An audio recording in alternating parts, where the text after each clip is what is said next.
Farisha berada di lapangan terbang Senai Johor untuk menaiki kapal terbang ke Kuala Lumpur. Dia terjumpa seorang pemuda yang bersikap sopan santun dan kacak. Pemuda itu bersenyum kepadanya. Di dalam pesawat, kebetulan pemuda itu duduk di tepinya. Farisha berminat akan jam tangan pemuda yang juga merupakan pusat kawalan elektronik.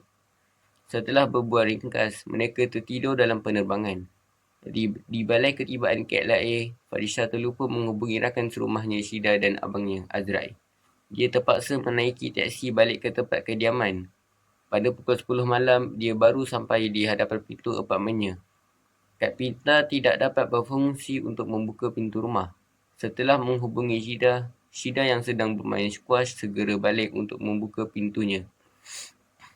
Iaitu kunci pintu telah ditukar kepada retinal scanner. Farisha terkejut tentang perubahan rumah mereka. Menurut Syida, abang Farisha lah yang memasang retinal scanner itu. Melalui hologram, wajah Azrai wujud di depannya. Azrai menyatakan bahawa dia bimbang akan keselamatan Farisha kerana berlakunya kes pembunuhan yang tidak berjauh dari apartmen Farisha. Azrai meminta Farisha supaya mendaftar retinal matanya dalam sistem keselamatan rumahnya dengan bantuan Syida. Setelah itu, Farisha pun tidur kerana terlalu letih. Di sebuah bilik pejabat, Dr. Mezi sedang berbincang tentang Farisha.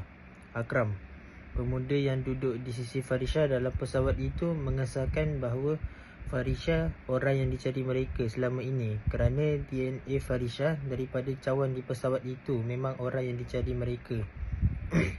Akram mengatakan bahawa dia tidak dapat membaca minda Farisha kerana otak Farisha memiliki sejenis pendinding yang dipanggil wall.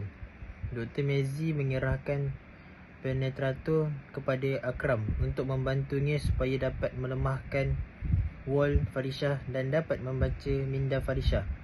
Mereka memerlukan Farisha untuk menyelamatkan Dinara.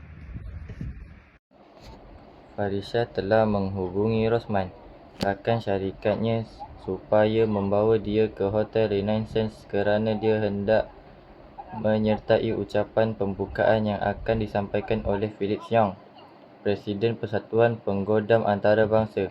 Rosman menelefonnya bahawa keretanya telah rosak. Farisha segera menjagakan Syida yang sedang tidur lena. Farisha meminta Syida membawanya ke stesen monorail. Setelah sampai di hotel itu, sebuah robot penyambutnya ke dewan itu.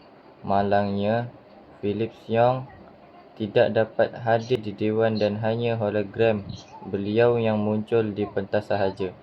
Akhirnya, Rosman sempat tiba di dewan itu. Sebenarnya, Farisha dan Rosman membuka sebuah syarikat perunding keselamatan sistem komputer yang bernama Secured Shell SDN BHD setahun yang lalu. Mereka baru mendapat projek di Senawang. Mereka kesempitan wang hingga Rosman tidak dapat menggantikan kereta lamanya. Tambahan lagi, Rosman bercadang untuk berkahwin tidak lagi. Rosman mendapati bahawa ada seorang pemuda yang kacak sedang memperhatikan Farisha. Pemuda itu memperkenalkan dirinya Akram. Farisha terkejut kerana dapat bertemu semula dengan pemuda yang dijumpainya di lapangan terbang Senai semalam itu. Akram bekerja di Soft Lab, Cyberjaya.